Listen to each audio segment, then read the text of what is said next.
Sur l'épisode précédent, on était parti pour commencer le démontage de l'ensemble du tableau. On avait commencé vraiment par virer un peu tout ce qui était amont des disjoncteurs pour pouvoir retirer la fameuse plaque et accéder à nos terres qui étaient derrière. Donc tu vas voir, là je te laisse les voir comme elles étaient. Tu vois, je viens d'enlever la plaque sur laquelle étaient fixés les disjoncteurs. Donc on a accès à nos terres. Donc ça c'était pas très malin de les avoir un peu condamnés derrière. C'est d'ailleurs pour ça que j'ai dû l'enlever tout de suite la plaque. J'aurais pu l'enlever après, mais pour tirer mes gaines, il va falloir que je déconnecte ça. Tu vois, le bleu, tu dois le reconnaître, lui, ce 6 carré, celui qui est dans la boîte de notre chambre là-bas. Il va falloir que je le colorie, que je lui mette 2-3 repères, parce que quand je vais tout débrancher, il faudra pas que je le remette comme un neutre, sinon on va avoir de sérieux problèmes. On va voir aussi s'il n'y a pas d'autres bleus qui ont été utilisés en terre, mais regarde, ils ont fait des choses magnifiques, tu vois, ça doit être phase 1, phase 2 ou phase 3 celle-là.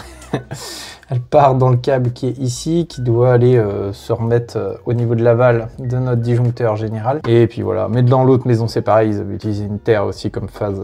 Donc bon, ils avaient sûrement une chute de 16 là. Et puis ils ont mis ça comme ça, surtout que du 4x16 pour un disjoncteur en 4x30 ampères, enfin 3 phases à 30 ampères, c'est beaucoup trop. Ça sert à rien. On va pouvoir voir, peut-être que je changerai, mais on peut alimenter en 6 carrés sur des phases en 30 ampères. Et tu vois que le disjoncteur abonné lui plafonne à 30, hein, donc c'est pas comme si c'était un 30-60, tu vois, c'est vraiment 10-30, le maximum que tu pourras avoir c'est 30. Donc on pourrait mettre du 6 carré de l'aval du disjoncteur jusqu'à l'amont des disjoncteurs divisionnaires. Là tu vois, on a une grosse partie des neutres aussi ici, donc voilà, on va déjà déconnecter les terres, ça va permettre de sortir chaque circuit, parce que là je vais commencer à débrancher donc l'aval des disjoncteurs divisionnaires, repérer le neutre avec lequel ils sont, retirer la gaine, et je vais toutes les retirer de la goulotte et du tableau. Donc pour ça il faut que la terre elle vienne et donc que je débranche ça. Donc c'est parti. Disjoncté.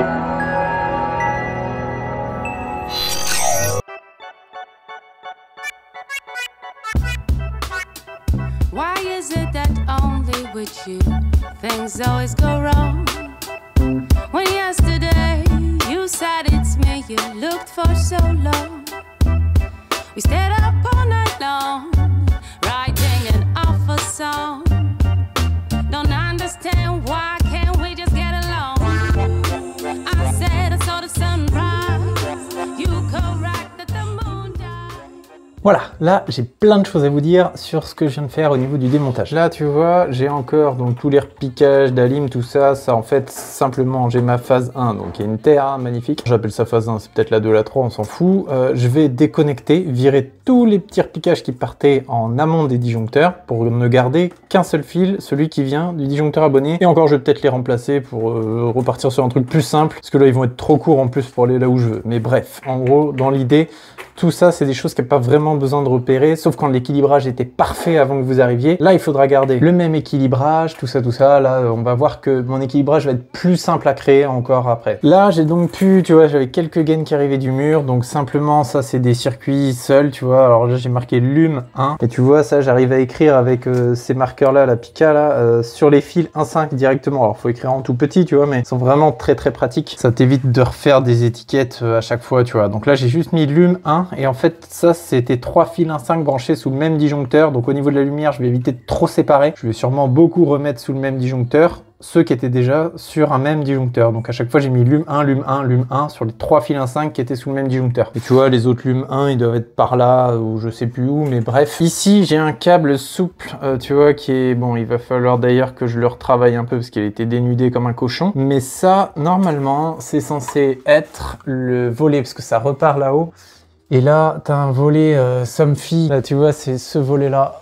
Donc ça, c'est juste à force de parler avec les clients. En fait, la cliente, elle m'a dit, oui, vous voyez, le volet, il a été installé après.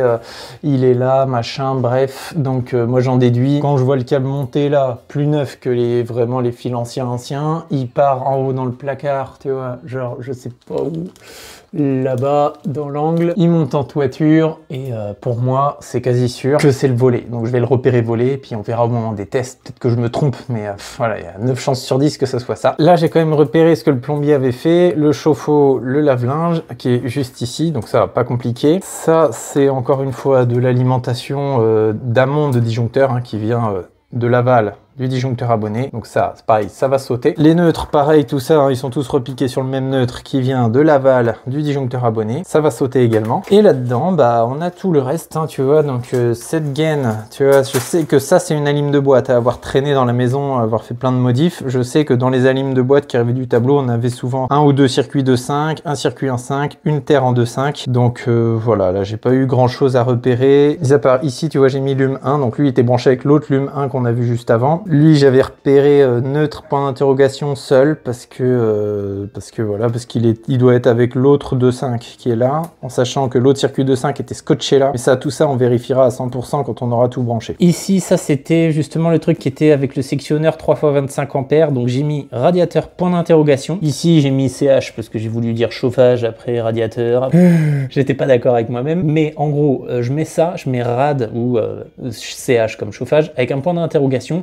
Simplement pour gagner du temps dans la recherche après. C'est pas sûr que ce soit du chauffage, mais tout de suite je vais me jeter sur le chauffage avec ça et il y a au moins une chance sur deux que j'ai raison. Donc voilà, en fait, faut essayer de se mettre plein de petits tips comme ça pour gagner du temps. Et dans tout ça, en fait, moi je vais reséparer pas mal parce que des fois j'avais deux circuits 2.5 sur le même disjoncteur, donc je vais rééquilibrer, je vais redispatcher parce que je sais pas trop comment c'était fait, mais autant en profiter pour déjà pour l'équilibrage, ce sera mieux réparti. Et voilà, je sais pas comment les circuits ont été chargés moi avant, donc tant que je peux mettre qu'un seul neutre, qu'une seule phase sous le même disjoncteur sans abuser non plus, du genre la prise qu'on vient de recabler, la prise salle de bain, donc l'ancien câble qui était attaché là, lui je l'ai carrément viré, il sert plus à rien. Celui-là je vais pas le mettre tout seul sur un disjoncteur, tu vois, je vais le mettre avec un autre circuit, mais voilà. Tu vois, j'ai ma terre principale qui est ici, donc elle c'est une terre, normalement ça doit être du 10 ou du 6 carré, mais pour autant la section est bonne parce que ça vient directement de la barrette de coupure qui est ici, là, tu vois, on a la terre principale, le câble isolé qui revient à l'intérieur de la goulotte. Et ça, c'est tout à fait bon dans le sens où, comme je disais tout à l'heure, on est en 10-30 ampères par phase, donc le plus gros câble admissible, ce sera du 6 carré, parce que 6 carré, on peut aller jusqu'à 32 ampères. Donc, il faut que la terre, la section du fil de terre de la liaison équipotentielle principale de la maison soit équivalent à la section de la phase. Et donc, bah, vu que 30 ampères, 6 carré, terre, en remontée, liaison équipotentielle principale, 6 carrés. Et ça, c'est valable jusqu'au 25 carrés, enfin jusqu'au 16 carrés, vous devez être à la même section que la phase qui alimente. Et au-delà, après, à partir de 25, on peut diviser par 2. C'est-à-dire que si vous avez du 25 carrés, vous pouvez diviser par 2, ça ferait du 12,5 carrés, donc on est obligé d'arrondir au-dessus, donc 16 carrés. C'est pour ça que dans une maison, si vous voulez pas faire d'erreur au niveau de votre terre principale qui arrive sur le bornier du tableau, vous mettez un 16, et puis vous êtes sûr de pas vous gourer. C'est quasi impossible. Même en tri, si vous avez l'abonnement 36 kVA, ça veut dire que vous aurez 3 phases en 16 mm carrés, donc vous serez encore sur du 16 mm carrés en terre. Donc après, c'est que vous êtes plus sur un tarif bleu, vous serez sur un tarif jaune s'il faut se prendre la tête avec ces questions-là. Et en tarif jaune, je suis pas bon, je fais jamais de tarif jaune. Là, ici, on a notre ancien chauffe-eau, je l'ai repéré, là, tu vois, ça c'était en attente, tu vois, c'est le plombier qui a mis les petits wagos, donc ça c'est pareil, c'est encore un indice, des wagos comme ça, hyper récents, dans un vieux tableau comme ça. En plus, c'est les mêmes que ceux qu'il a mis sur la terre, donc ça veut dire que le plombier, en fait, il a condamné l'ancien chauffe-eau qui était un chauffe-eau tri, parce que ces chauffe-eaux-là n'existent pas en tri, et vu que les prestataires extérieurs aux électriciens, ils en ont rien à foutre de savoir si t'es en triphasé, en monophasé, il est arrivé, bim, il a mis son chauffe-eau en mono, donc démerde-toi avec ça pour équilibrer. Alors bon, ça va, ça devrait aller, mais voilà, maintenant je me retrouve avec une plaque en mono, enfin qui était déjà en mono, mais qui consomme pas grand chose, un chauffe-eau mono, voilà, bon, moi il va falloir que je jongle avec tout ça, mais ça c'est chiant, les mecs ils arrivent, bim, ils ont vendu leur truc, ils se posent pas la question, ça va que c'est 2000 watts à tout casser, mais voilà, le jour où ils te vendent un truc, une chaudière, un machin, un bordel à 3500 watts, et bah toi après derrière, tu galères pour ton équilibrage. Et surtout que là, on est en 30 ampères par phase, ce qui va nous donner environ 7200 watts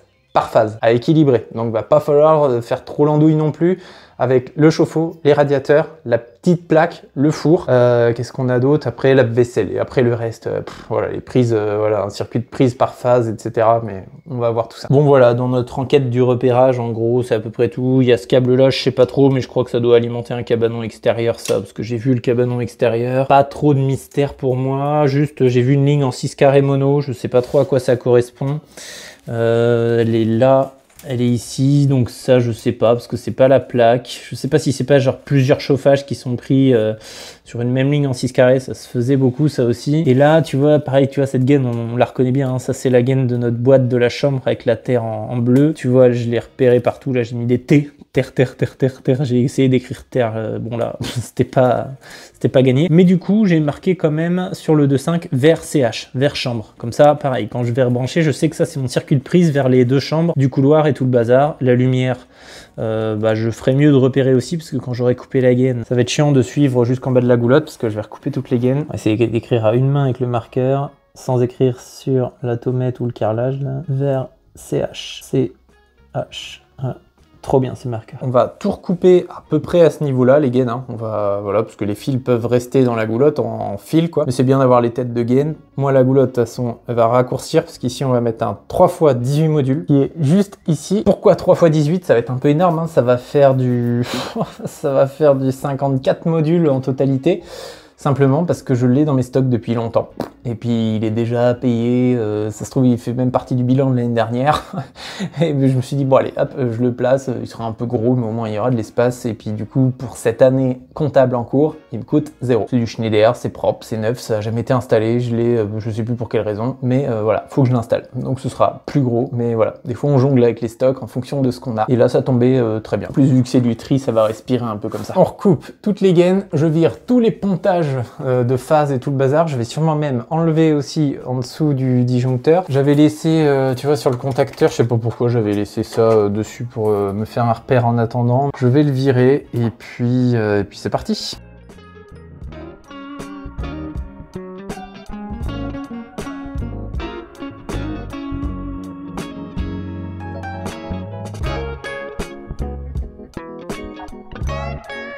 Donc voilà, le dessous de mon disjoncteur abonné. Donc on voit neutre, S3, S2, S1. Donc tu vois, la terre en dessous, le disjoncteur abonné, ça c'est comme ça. Donc là simplement je vais tout dévisser, tout remplacer. Il faut quand même que je fasse gaffe parce que ouais, les bornes sont pas toutes jeunes. Ce serait dommage de casser ça. Oh là là, je sais pas si c'est une bonne idée. Voyons. J'ai peut-être... J'ai un lubrifiant de contact, je vais aller chercher ça. J'ai été chercher ça dans mon camion, je m'en sers pas souvent, mais tu vois, nettoie, lubrifie les contacts électriques, électroniques, film protecteur, blablabla. Donc ça permet, ouais, une sorte de WD-40 pour ça. Je bombarde un peu parce qu'il n'y a pas de jus pour l'instant. Ça m'étonnerait que ça fasse contact ce truc. Parce que là, si on casse une borne sur le disjoncteur abonné, on n'a pas l'air fin. Oh, mon Dieu. Oh. Bon, on va commencer par un qui se démonte facilement. On va tous les enlever. Ils font un peu la gueule. Hein. J'ai pas remis le micro, quelle tête de mule. Tiens, tu vois, regarde d'un peu plus près. Là, ça c'est fantastique.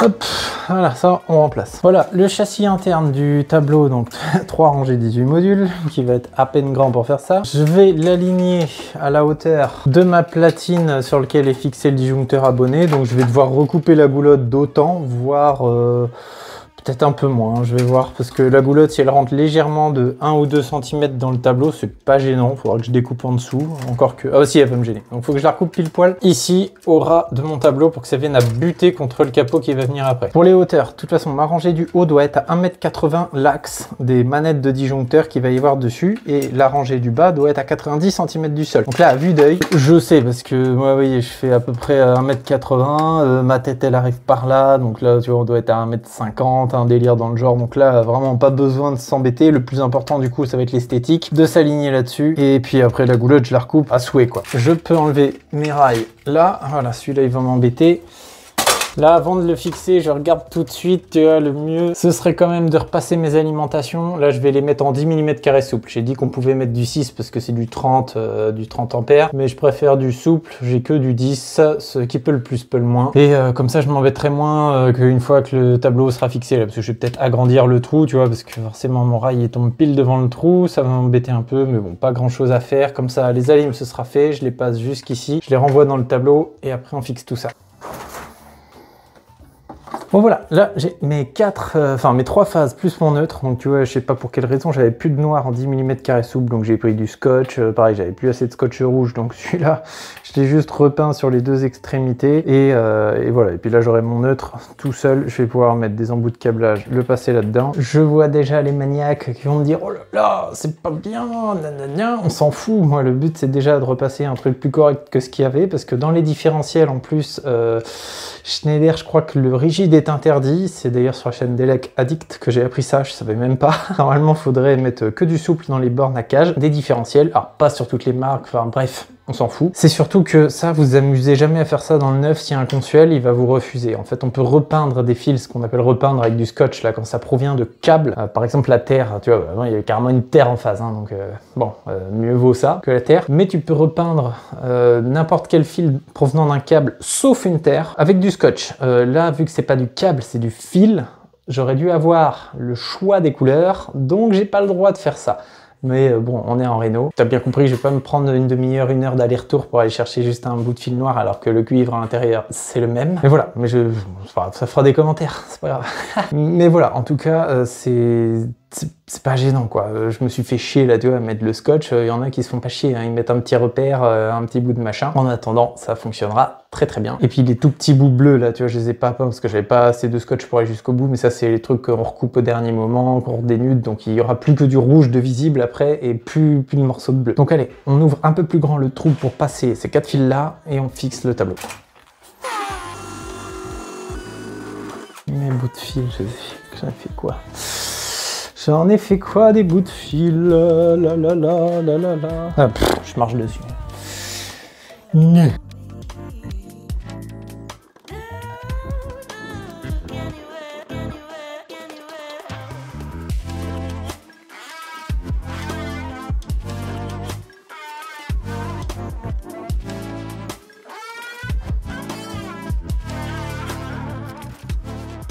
Allez, maintenant que les alimentations, tu vois, elles sont repassées entre le disjoncteur abonné et l'emplacement du futur tableau, là je vais faire un trait de niveau juste au niveau de la boîte. En fait, je pose mon niveau début sur la boîte qui est à droite, je prolonge le trait de niveau et ça me permet de présenter en fait le haut du tableau dessus pour savoir exactement où arrive le bas du tableau au niveau de ma goulotte. Là je fais un tout petit trait sur le marqueur qui permet de savoir le bas du tableau et une fois que c'est fait, je vais pouvoir reprendre mon niveau, reporter ce petit trait sur ma goulotte et tu vois tracer tout ça sur ma goulotte pour que je puisse venir le découper après avec l'outil multifonction. Hop, et j'ai juste à tirer dessus, tu vois, ça l'arrache, c'est génial. Ensuite, je prends mon cutter et je vais couper à ras tous les tout petits morceaux de gaine qui dépassent du mur, là, des quelques arrivées qu'il y a directement sur le mur, pour pas que ça me gêne au moment où je vais poser mon cadre en plastique. Simplement, c'est juste histoire de, voilà, de tout préparer un maximum et de pas galérer une fois que je suis en train de mesurer, tracer et de pas me planter, en fait, au niveau de la fixation du tableau. Ça, c'est des tout petits détails, mais tu vois, autant perdre encore 2-3 minutes à préparer pour que tout se passe bien au moment où je présente, parce que en présentant ce morceau de tableau, tu vois bien qu'il y a les fils qui arrivent de droite, il y a les fils qui arrivent du mur, il y a la goulotte, faut le mettre bien au niveau de la partie haute, de la partie basse. Tu vois, les petits bouts de gaine m'auraient gêné si je les avais pas recoupés au niveau de mon cadre plastique. Je repose mon niveau dessus et là je vais tracer absolument tous les points que je peux, même ceux que je vais pas percer au cas où. Comme ça, si un trou que je peux pas percer, j'aurai une marque supplémentaire.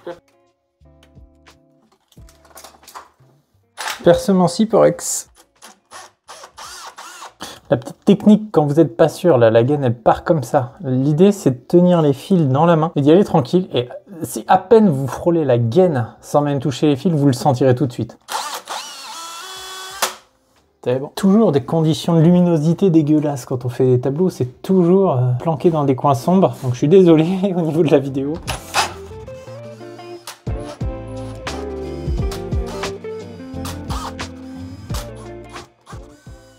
Là, on a un petit problème. Parce que là, c'est sûr que ma gaine passe juste derrière la cheville. On va pas s'amuser à mettre une vis dans la gaine. On verra. De toute façon, j'en ai déjà 2 juste en bas. Et puis, on verra qu'à travers le Syporex, des fois, on peut visser quelques vis de maintien uniquement, pas des vis de fixation pure. Juste pour aider à tenir. Et puis, on pourra toujours visser un truc. On verra. Peut-être un peu de colle derrière. Mais vaut mieux bidouiller un peu la dernière cheville plutôt que de risquer d'envoyer une vis au travers des fils qui, eux, sont encore en service. Et c'est aussi un peu pour cette raison que j'ai fait les 4 trous de fixation à gauche, chose qui n'est pas vraiment obligatoire, hein. Une dans chaque angle normalement suffit. Mais vu que déjà c'est du Syporex, c'est pas toujours idéal pour que ça tienne bien, donc j'ai voulu percer le maximum de trous que je pouvais. Et puis il y a aussi la contrainte de cette cheville là, on pourra pas mettre. Là déjà sur la gauche, je peux te dire avec 4 chevilles, le tableau il va pas bouger. Hein.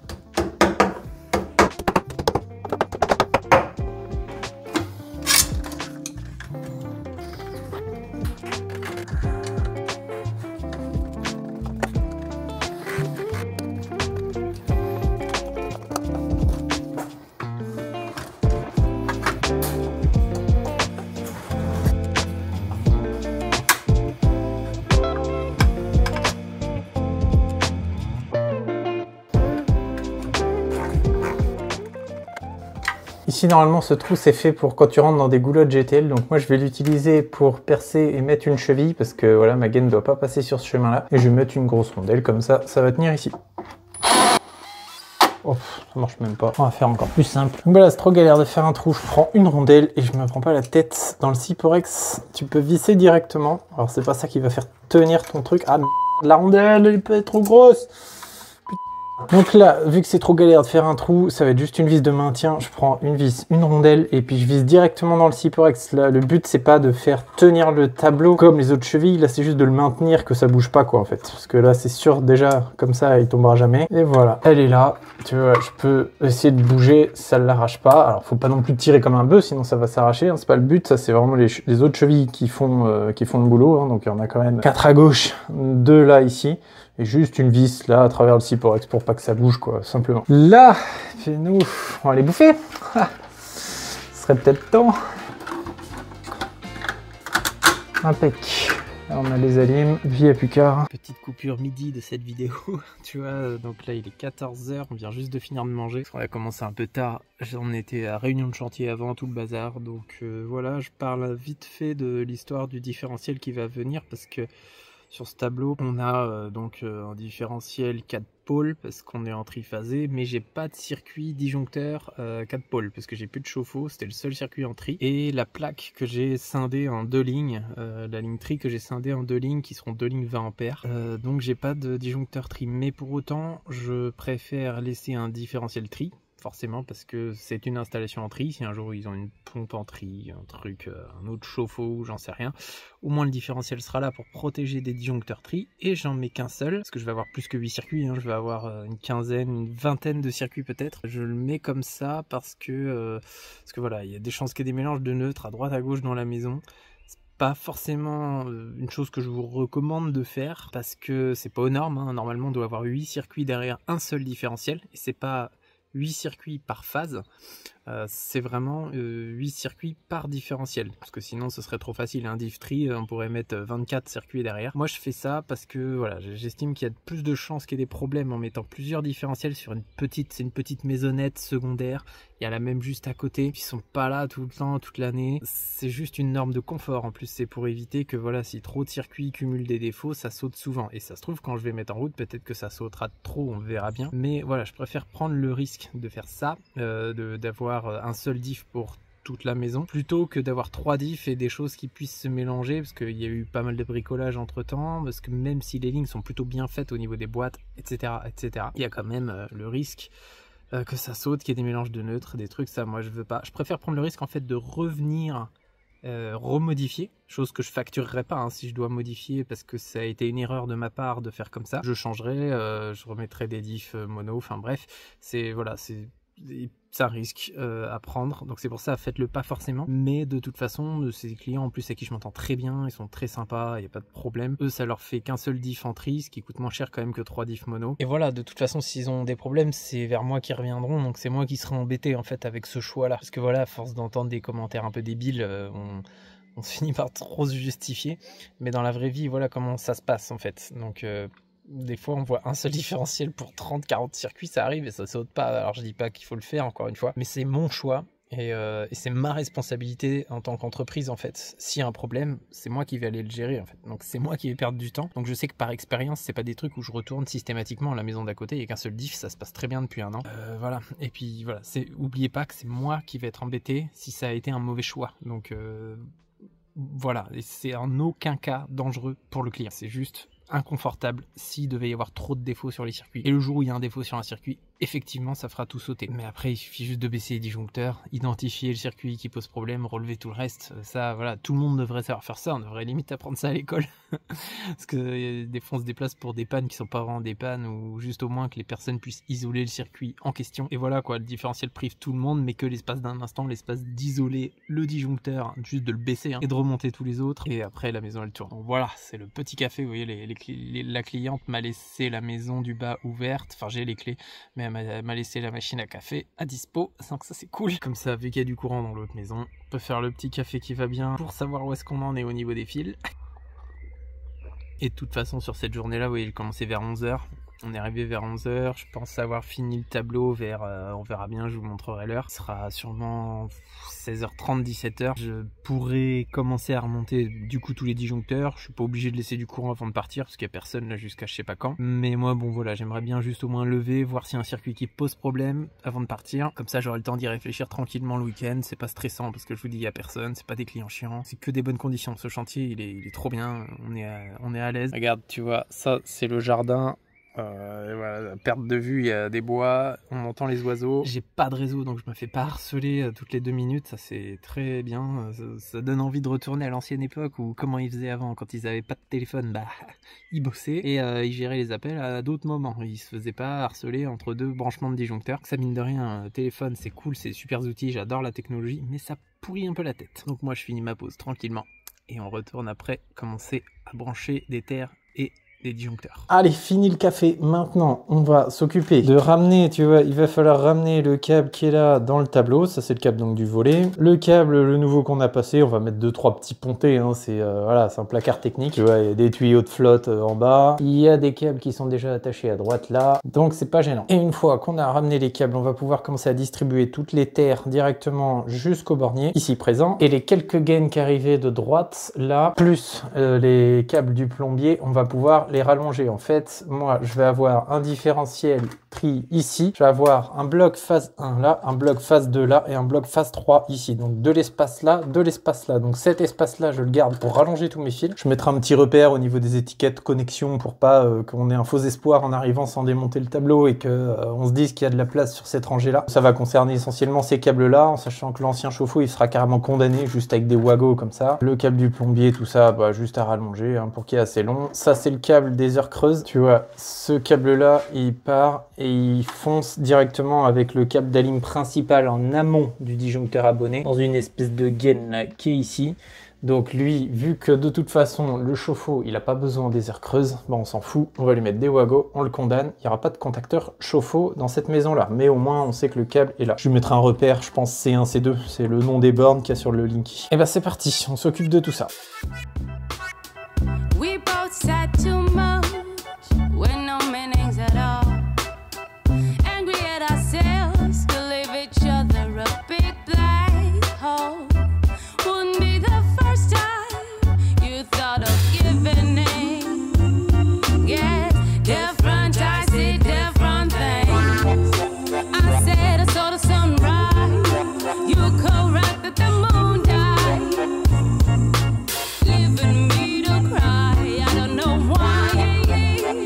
Et voilà, donc là tu vois, toutes les terres sont branchées. J'avais déjà donc tout à l'heure recoupé toutes les gaines. Là j'ai juste coupé un petit bout de goulotte de capot pour tenir un peu. J'ai passé tout ça derrière le support qui tient le bornier de terre. Donc les terres, c'est ok. Tu vois ici au niveau des connexions, donc tout ça, ça va être regroupé là. Sur mon tableau, vu que je vais avoir vachement d'espace, bah, ça me fait un petit espace connexion, prolongement de fil. Là, je mettrai une étiquette, voilà, comme je disais tout à l'heure. Le seul truc qui est pas trop GG là dans ce que j'ai fait, après ça va quand même, c'est que je condamne plus ou moins ça parce qu'il y a les câbles qui arrivent là, mais encore que on peut brancher dans voilà la deuxième moitié inférieure. Et celui-là, de toute façon, je vais pas m'en servir. Donc voilà, c'est pas grave du tout. Il y a une terre qui était vraiment très courte qui venait de la gaine. Là, j'ai été obligé de la prolonger toute seule. Là, j'ai dû mettre un Wago connecteur souple parce que ça, c'est le câble du volet en souple. Hein. Normalement, même si le souple, c'est pas vraiment interdit dans le domestique. C'est juste que quand vous utilisez du souple, la plupart du temps, il va falloir mettre des cosses à chaque bout ou pas. Ça dépend aussi dans quoi on connecte. On verra que dans le disjoncteur, on pourra directement sans cosse connecter le câble souple. Et voilà, donc là, il va me rester plus qu'à répartir donc mes 3 phases, commencer une sorte de repérage. On va mettre un différentiel. J'en ai parlé tout à l'heure du différentiel. Celui-là est un provisoire parce que j'attends mon différentiel que j'ai commandé un peu à la va-vite hier et il est toujours pas arrivé. Donc là, je vais juste mettre ça le temps où il n'y a personne dans la maison pour faire mes essais. C'est un 40 ampères, 4 x 40. Il est supérieur à notre disjoncteur abonné qui lui est en 30 ampères. Donc on respecte la règle de l'amont. C'est-à-dire que lui, il est capable d'encaisser 40 ampères. Son rôle, ça va pas être de disjoncter à partir de 40 ampères. Donc s'il est capable d'encaisser 40 et qu'il en prend que 30 ici par phase maxi, lui c'est bon, il va pas fondre. Lui, son rôle uniquement, c'est de repérer les différences de potentiel, justement, les différences de courant de fuite et compagnie. Ce n'est pas de disjoncter si vous prenez trop de puissance, si vous faites passer trop de puissance au travers de ce machin. Donc voilà, règle de l'amont, il faut toujours que le différentiel soit supérieur en termes de puissance au disjoncteur abonné, en termes de puissance écrite ici. C'est d'ailleurs pour ça que les différentiels, vous les avez en 63 ampères, parce que les disjoncteurs abonnés s'arrêtent en 60, ils ont 3 ampères de plus pour pouvoir encaisser 3 ampères de plus que le maxi du maxi qui pourrait encaisser. Les règles de Laval, j'en ai déjà parlé, moi je l'utilise jamais, parce que j'ai pas envie de me prendre la tête à compter, pour le peu d'écart de prix qu'il y a, enfin bref, 4 x 40 ampères, le différentiel pour 4 x 30 ampères au disjoncteur abonné. Bon là, je sens que je vais en faire hurler entre le différentiel provisoire, les fils repeints en rouge avec du scotch. Vraiment, je cherche les mauvais commentaires. J'ai plus qu'à vous dire que je fais jamais de VAT, que je le fais au multimètre, et ça, je vais me faire lapider. Donc voilà, tout est prêt. Je vais vous montrer comment je vais mettre du disjoncteur automatique. Donc le XE de chez Schneider, hein, c'est les embrochables qui vont aller sur les peignes spécifiques embrochables, mais on est en triphasé, donc il va falloir que je mette pas qu'un seul peigne, et il va falloir que j'en mette 3 avec un seul différentiel en tri qui est pas du embrochable. Donc on va voir comment on fait. C'est pas hyper compliqué. Là, donc voilà les peignes embrochables de chez Schneider avec les connecteurs au-dessus. Donc ces connecteurs, ils ont une double fonction, c'est-à-dire que si vous mettez un différentiel de type XE embrochable de chez Schneider clipsé dessus, les bornes qui sont ici vont venir reprendre l'aval du différentiel. Pour expliquer un peu mieux, s'il n'y avait pas ça, qu'on mettrait 3 diffs mono, clac, on vient clipser le différentiel. Le différentiel au-dessus, il va avoir genre phase neutre qui alimente directement sur le différentiel, hein, pas sur le peigne. Vous mettez sous tension, et du coup ces 2 bornes se retrouvent sous tension en même temps que le différentiel. Vous baissez le différentiel, il n'y a plus de tension dans ces bornes. Mais ce peigne-là, vous pouvez l'utiliser également pour alimenter la rangée par un autre différentiel déporté. C'est-à-dire que j'ai mon diff qui est là, je vais pouvoir envoyer neutre ici, phase 1 ici, et là j'alimente ma rangée via ce différentiel. Donc ça marche dans les 2 sens. Et là tu vois, j'en ai 2 autres.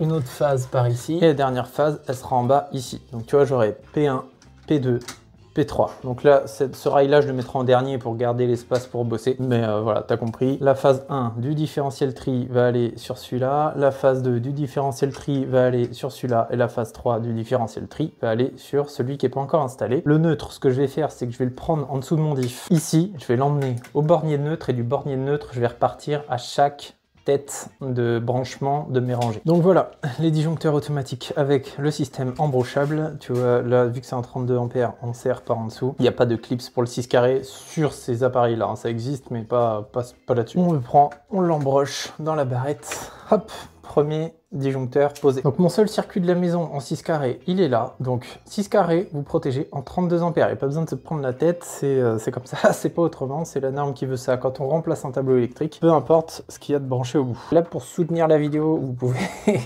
pouvez mettre un petit like parce que c'est grave galère d'avoir le téléphone et d'arriver à filmer, d'être devant le tableau en même temps. Donc ça fera toujours plaisir.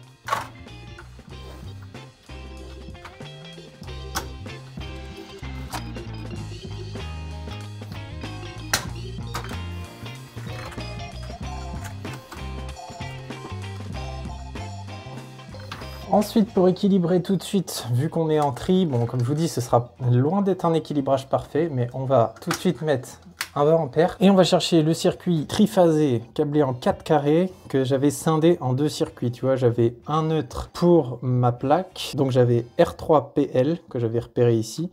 Donc ça, c'est neutre et phase pour ma plaque de cuisson. Ici, tu vois, sur les 2 autres 4 carrés, j'avais marqué R2PFR, donc rouge 2, phase frigo.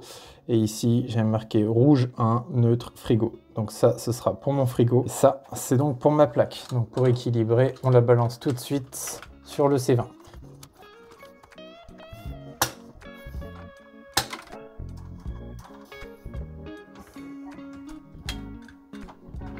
Je me rappelais plus trop si le 4 carré rentrait dans les disjoncteurs automatiques, mais ça rentre bien.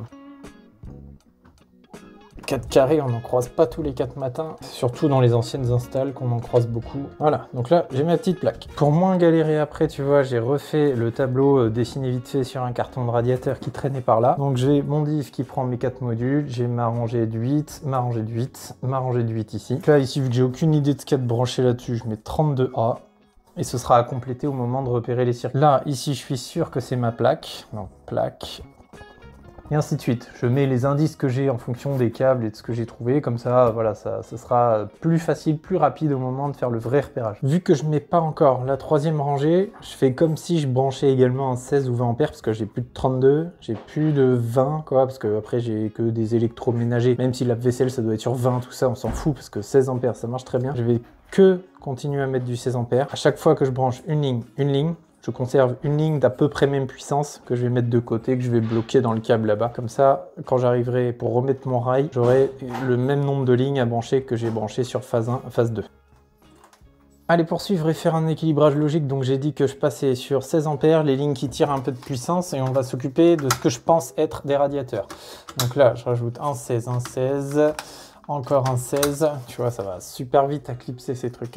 Tac. Et voilà. Ça, je m'étais mis que c'était peut-être un radiateur, un radia point d'interrogation. Et j'avais fait un petit astérix parce que c'était branché sur le même disjoncteur. Donc rad, astérix, tu vois, je vais eux les rebrancher quand même sous le même circuit dans le doute. Parce que sur un 16 ampères, on peut aller jusqu'à 2 radiateurs, en gros, pour schématiser. 2 radiateurs de bonne puissance, on peut mettre 2 fois 1500 watts de radiateur. C'est un tout petit peu plus complexe que ça, les circuits de radiateurs au niveau des normes, mais pour être sûr de ne pas se tromper, c'est 2 radias par ligne de 5 et un radiateur par ligne 1,5. Voilà, comme ça, vous êtes tranquille, ça marche à tous les coups. Et si vous êtes sur 2 fois 2000 watts, vous balancez un 20 ampères. Puis, je vais tout de suite l'envoyer sur la phase 2.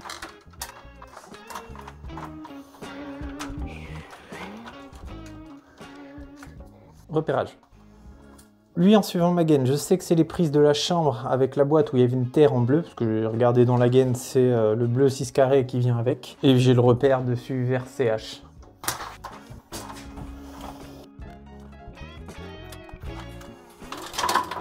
Sur ce même disjoncteur, je vais y brancher ces 2 fils qui sont une nouvelle ligne qu'on a tirée, qui sont des prises d'une autre chambre. Comme ça, j'aurai toutes les prises chambre branchées sur le même disjoncteur.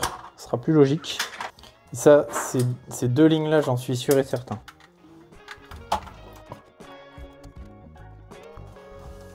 Là, j'ai remis une ligne de côté équivalente pour la phase 3. Donc, on repart. Phase 1, phase 2, phase 3. Donc, ma ligne tri que j'avais scindée en 2 lignes mono. Là, je vais prendre la phase que j'avais transformée en neutre. Je vais au moins la repeindre avec du Chatterton bleu. Vous avez vu aussi que les fils blancs de neutre, à l'époque ça se faisait beaucoup en blanc le neutre. Je m'amuse pas à remettre du scotch à chaque fois par-dessus, hein. Clairement, faudrait peut-être le faire, mettre des bagues, des trucs, mais voilà. On va pas se faire ça parce que sinon on va se faire du mal à la tête. Ça c'est le neutre de mon frigo. Ça c'est la phase de mon frigo aussi.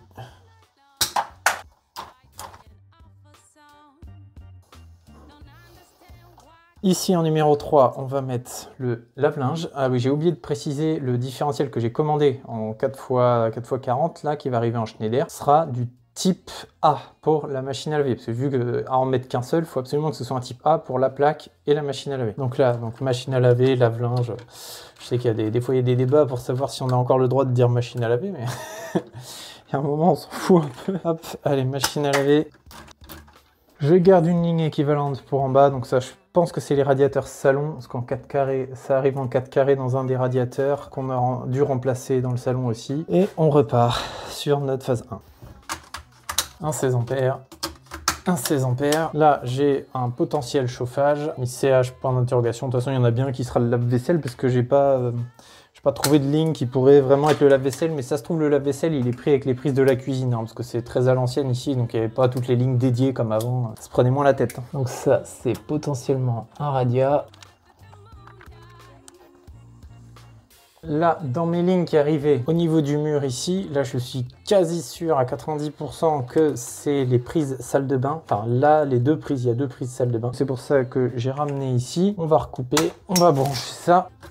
Ouais, il n'aurait pas fallu qu'il soit hier ce disjoncteur si je voulais pas rallonger les fils. Là, avec prise salle de bain, on va pouvoir mettre aussi notre nouvelle prise qu'on a câblée juste tout à l'heure là, parce que c'est aussi une espèce de petite buanderie type WC et une machine à laver aussi.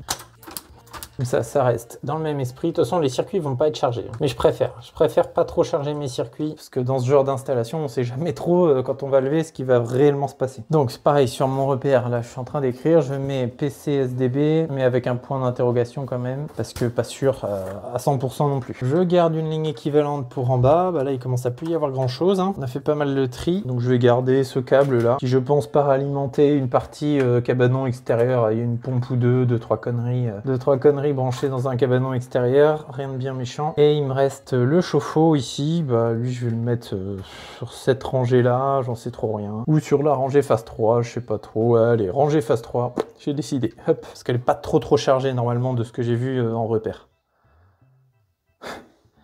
Les numéros à la con qui t'appellent, ça c'est encore pour te vendre de l'énergie et des conneries. Il y en a marre, arrêtez de nous appeler, pitié. Allez, maintenant on va passer aux 10 ampères. Allez, un 10 ampères là, un 10 ampères là. On va en rajouter un là et un là, on le virera si besoin. Maintenant, tu vas voir, on va connecter le volet qui est en câble souple. Donc là, je prends ça que je recoupe. Super chiant, couper le câble souple. Hop, je dénude.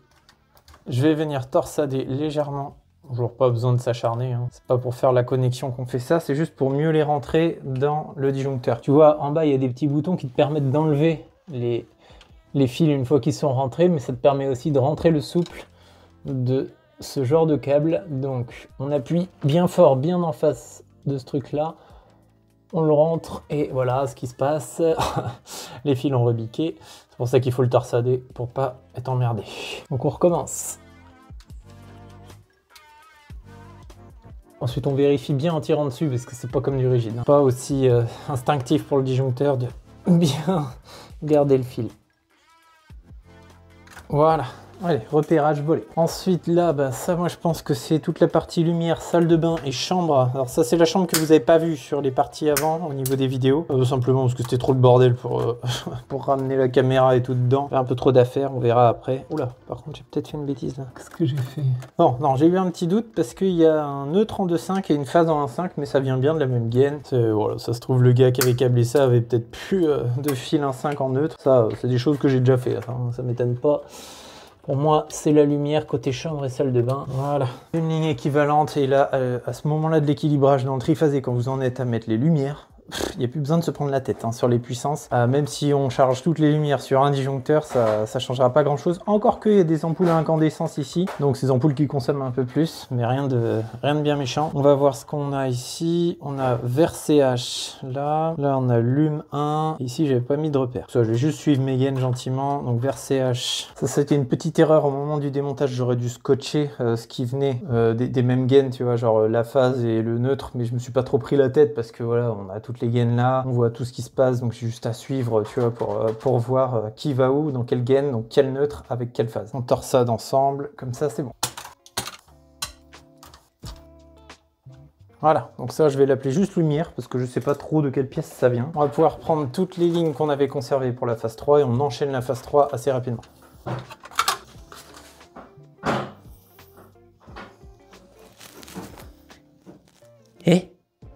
La journée n'est pas finie, hein. Et ça, là, tu branches? C'est dur, la vie de chantier, hein. Chenille. Tu vois, ici, j'en avais mis un de trop. Hop, voilà, juste à l'enlever. Allez, du 16, du 16, du 16. Je crois que j'ai 4 circuits, on va faire au pif. On va les mettre et on enlèvera si besoin. Donc là, on va commencer par ce que je pensais être une ligne de chauffage. C'est parti, en 4 carrés.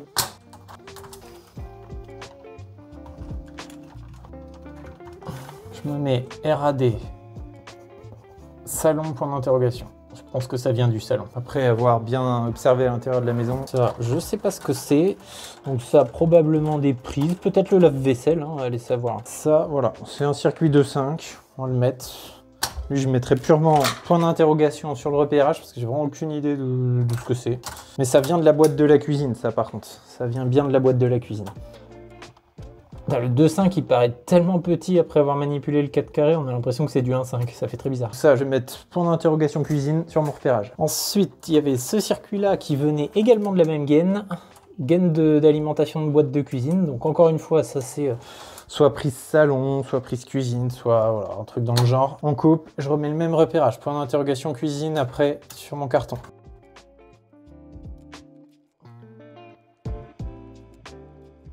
On prend le câble qui partait à l'extérieur en 2,5. Ça, je pense que ça vient du cabanon, d'une pompe. Arrosage automatique aussi, j'en ai vu un. Enfin, en gros, il n'y a qu'une seule ligne qui part alimenter tout le cabanon. Elle est un peu plus neuve que les autres, d'ailleurs, celle-là. Mais elle avait déjà la terre. Voilà, sur le repérage, j'ai mis cabanon extérieur. Là, voici le chauffe-eau en 16 ampères. Oui, 16 ampères, on peut le mettre en 20, mais on peut très bien le mettre en 16 aussi. Donc moi, je préfère mettre tout en 16. Il n'y a jamais quelque chose qui dépasse 3700 watts. Et comme ça, je me prends pas la tête, j'ai qu'une seule référence. J'avais quand même un 20 ampères pour la plaque. Voilà, on ne sait jamais. Comme vous avez pu suivre un peu au niveau de la plaque, c'est très particulier ici. Un choix que j'ai décidé de prendre, de la mettre, de scinder la ligne et de la laisser monophasé 20 ampères. Donc là, chauffe-eau intelligent, machin, là, qui régule tout seul en fonction de votre rythme de vie. Donc pas de contacteur. Et là, on envoie un 10 ampères et on prend la lumière qui reste. C'était lume vers chambre et un autre circuit lumière. On met les deux ensemble. Hop, on se prend pas la tête. Il y a largement assez de circuits lumière dans la maison. On doit être déjà à 3 minimum. Et la norme, elle veut qu'il y en ait au moins 2. Puis là, si on compte toutes les ampoules qu'il y a dans cette maison, on doit avoir une quinzaine d'ampoules, c'est tout, quoi. Donc pour 3 disjoncteurs, on est large.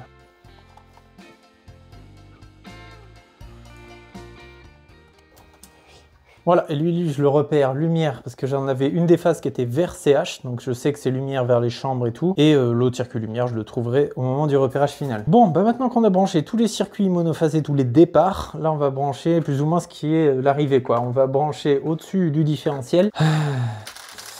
J'ai pas fait gaffe, j'ai tiré sur mes fils, donc il va falloir que je les repasse. Mais c'est pas grave, on va les repasser, ça va pas prendre trop de temps. Et après, je connecte directement donc le neutre au-dessus ici, la phase 1, la phase 2, la phase 3. Je vais reprendre les numéros qu'il y a sur les disjoncteurs, S1, S2, S3. Donc S1, la phase de droite sera la phase de gauche en 1 ici, tu vois. Enfin bref, peu importe, de toute façon, il n'y a pas de machine avec des moteurs qui tournent dans un sens ou dans l'autre en fonction du sens des phases. Ici, on s'en fout complet, mais on essaye de garder une logique quand même, c'est plus intéressant. Et après, on part d'en dessous. Donc comme j'ai dit tout à l'heure, le neutre, il va sur le bornier, il se redispatche parce que c'est le même, hein, il est commun. Et après, chaque phase va alimenter chaque rangée.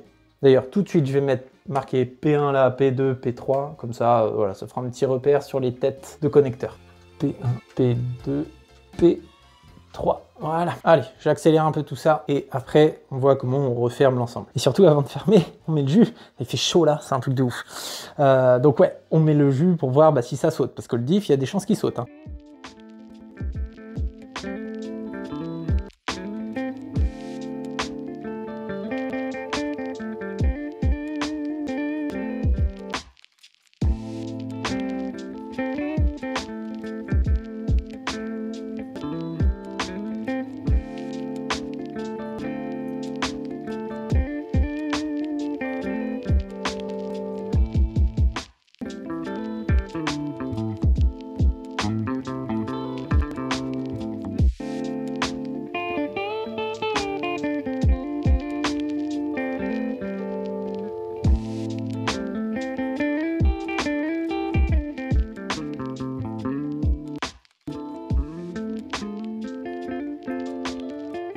Voilà, ça y est, là tout est terminé, l'amont, l'aval, l'alimentation, tout le tralala. Donc dans ce genre de tableau, le seul problème c'est qu'on choisit pas d'où arrivent les câbles, les longueurs, on peut en rallonger certains.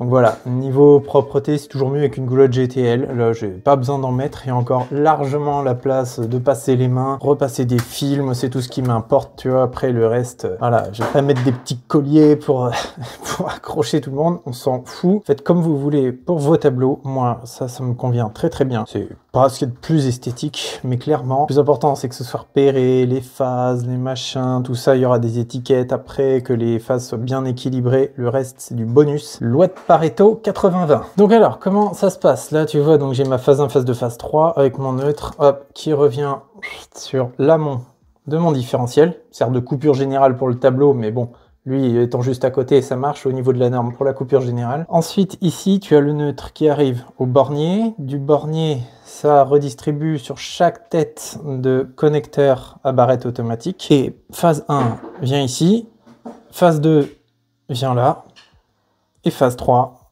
vient là. Donc effectivement, quand ce diff saute, les 3 rangées sautent. Mais bon, je vais pas redétailler pourquoi, du comment, mais voilà. Là, c'est comme ça, dans ce cas-là. Il me reste à refermer le capot de goulotte, donc tout ça, on va le faire un peu en accéléré.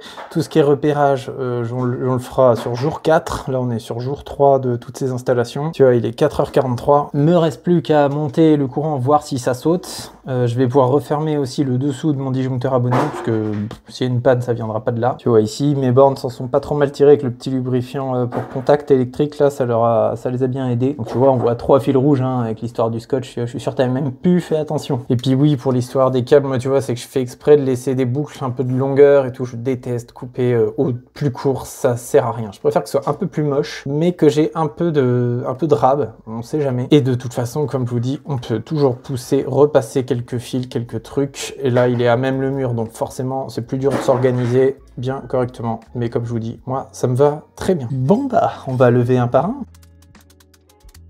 Ah oui, dernière chose, si vous remplacez des tableaux comme ça, si vous faites ça chez des clients, sur des vieux tableaux qui n'avaient pas de différentiel avant, moi je vous déconseille de faire ça fin de semaine. Là on est jeudi, ça passe encore et de toute façon il n'y a personne qui habite sur place. S'il y a des gens qui habitent sur place, si vous faites ça un vendredi, qu'après il y a des erreurs qui font péter le différentiel dans la maison, vous vous appelez le samedi et le dimanche. Faites ça le lundi, le mardi, mercredi et après jeudi, vendredi, ça commence à être osé. Allez, on met en route. Hop, alors est-ce que notre diff marche? Parce que diff provisoire, non ça c'est bon, pas de souci. Allez. Phase 1, on est bon.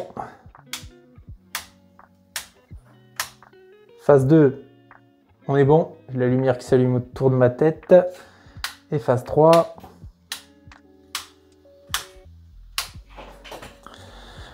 Bon bah voilà.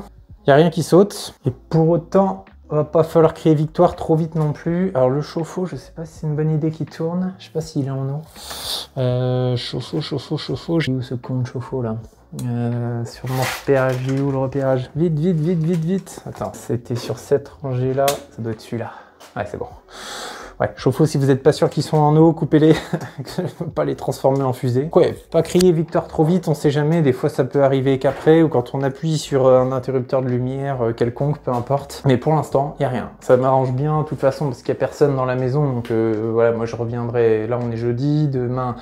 Je travaille pas pour X raisons et je reviendrai le lundi faire le repérage. J'ai un sèche-serviette à installer là et puis un autre. Donc voilà, le repérage ce sera lundi, ce sera filmé aussi. Et tu vois, le courant est revenu. On va pas retester toutes les prises. Hein. De toute façon, c'est les mêmes circuits. Si ça avait dysfonctionné avant, on l'aurait vu au moment des essais avec l'Ether. Et là, tu vois, bon, bah, on a le voyant de la box, tout ça. Bon, je vais pas faire le tour là aujourd'hui. C'est pas urgent, vu que personne habite là pendant encore quelques semaines. Et comme ça, au moment du repérage, tout ça, j'en profiterai aussi pour changer mon diff, hein, parce que lui, c'est un diff d'occasion, hein, il traîne dans mon camion depuis longtemps. J'ai dû le démonter d'une vieille install, donc tu vois, il sert dans ce genre de situation. C'est toujours utile d'avoir un diff trié en dépannage. C'est du 4x40, mais pas anti-pas. On fera aussi le test du différentiel grâce à l'appareil qui nous a permis de tester l'Ether et compagnie. Donc on le fera sauter, mais le nouveau, parce que lui, peu importe, son résultat m'intéresse pas, vu que ça fait très longtemps que je l'ai. On fera ça en même temps que le repérage. Et là, il reste plus qu'à remettre le capot de tableau, le capot de goulotte, c'est parti. Petite précision aussi sur sur tout ce qui est serrage. Donc là, il n'y a pas énormément de bornes à serrer, mais on a quand même les borniers avec le neutre, tout ce qu'il y a au-dessus, en dessous du différentiel et les barrettes avec connecteur. Pendant l'accéléré, j'ai refait une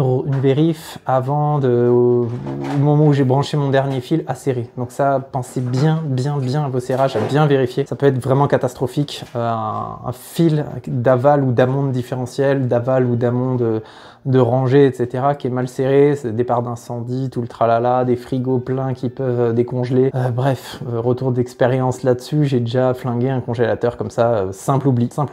Erreur de débutant, hein, le fil, oubli du serrage complet, ça laissait passer le courant de temps en temps. J'ai eu de la chance que ça se limite à un frigo, mais pensez-y, ça, voilà, sur une quinzaine d'années, il fallait bien que j'oublie un serrage un jour. Mais alors j'ai eu de la chance, il n'y a pas eu trop de dégâts. Faites bien attention. Répétez-vous des phrases du genre, moi ce que je fais c'est que je me dis j'ai bien serré, je me répète ça 5, 10, 15, 20 fois. Un peu comme quand on a fermé la porte à clé de chez soi pour être sûr au moment où on va douter, parce qu'après on est dans le camion, fin de journée, et là on se dit est-ce que j'ai bien serré? Et là, le fait d'avoir répété 15-20 fois, on se dit ah bah si, j'ai répété comme un gland la phrase pendant un X temps. Donc ça c'est ultra important pour la sécurité de tous et votre carrière ou votre maison, quoi.